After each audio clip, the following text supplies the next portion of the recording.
Hi, my name is Raj Berry. I'm a full-time property investor. I'm also a property mentor and also co-editor of Your Property Network magazine. So welcome to my video today. And what I thought I would do today is just take a bit of a break from talking about property, which I started doing recently, and focus on something that was a subject of a recent mentoring call I had probably a couple of weeks ago. It's one I get quite frequently, talking to clients, and the subject matter was time management and productivity efficiency. Two very, very important topics for sure. I'm quite outspoken about applying the fundamentals in property investing and not letting the tail wag the dog or putting the cart before the horse. And what I mean by that is to focus on property and not technology.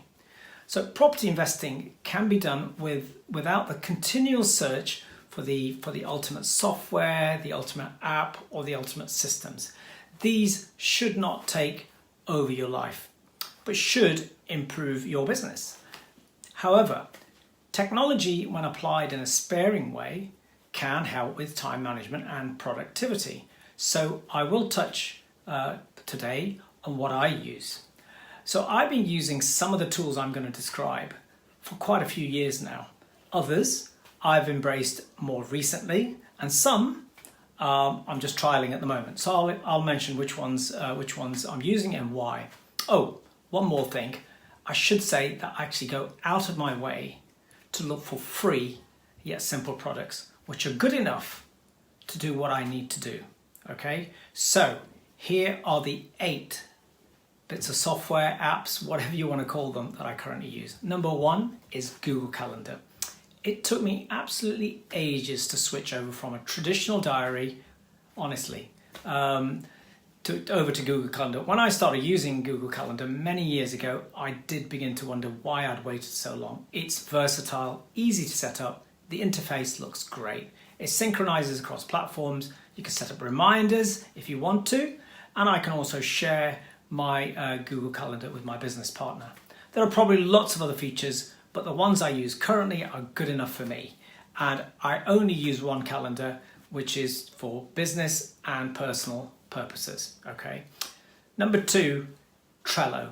So that's something I started using a couple of years ago, and it's a really great way to keep an eye on projects and all sorts of things, you know, your daily workload. I also started actually to use it as a CRM, as it's easy to create a sort of conveyor belt for tracking property leads and deals all the way through to completion. Sadly, COVID put a brake on that, but one can easily, set stuff up where you can add links from Rightmove, create lists, lots of other things you can do in Trello, all for free. We also use it at YPN to team manage the content for each issue of the magazine, and also to log all communications we receive from those who are interested in appearing in the magazine. Number 3, Todoist. So I do like a to-do list. So when I need to operate a really constrained day, I have always liked to work with a to-do list and also like to cross things off. That used to be pen and paper, but I've been using Todoist for a number of years now. It's again very easy, it's free of course, it syncs across all platforms, and I find it great to work with. Number 4, sort of a countdown timer. For a full-on day with scheduled breaks, I fire up a countdown timer. It keeps me focused. And for a bit of fun, I use something called Howler, which howls at the end of my slot, which is usually 45 to 60 minutes, followed by a break. Number 5, file sharing. I evaluated quite a few 6 years ago or so, but opted for Dropbox Pro. It's quite well known, so really not much more to add. But last year, someone I was working with also introduced me to Google Apps.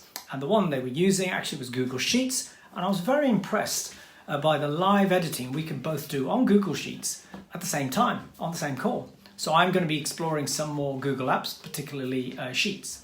Number 6, note-taking. I'm pretty awful at typing, but I got a bit tired of all the pen and paper or the paper lying around, but I did want an alternative where I could still write without using mounds of paper.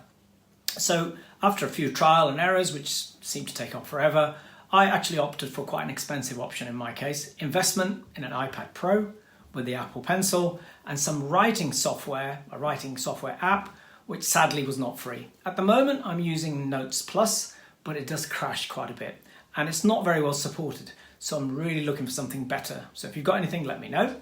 I use this setup for making notes from webinars, from talks I might be listening to, from articles I might be reading, and everything can be converted into a PDF if required and emailed to people. Number 7, Calendly.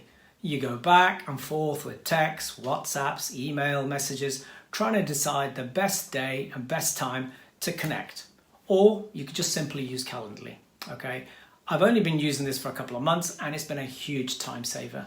I've linked it to my Google Calendar, so now I just choose the length of time for the meeting on Calendly, send the other person the link, who can just basically look at my diary, not the content, but the time availability, and book a slot. The link they get from me also has my mobile number and my Zoom link, so all set to go. Number 8, social media. So my posts about property are a bit hit and miss. So I made a decision a few months back to post more frequently, especially on Facebook and LinkedIn. But something always gets in the way. So as well as just the spontaneous posts, I've decided to work towards scheduled posts. I'm trialing just videos at the moment as opposed to written content, and the scheduling tool I'm just using to see how well it works is Buffer. So just watch this space to see how I'm getting on. If you actually view this video on my YouTube channel, you'll see a whole bunch of FAQs at the bottom of the video. I answer loads of questions on there about who I am and also which bits of software kit am I using to put this particular video together. So just want to thank you for watching, and I'll see you next time.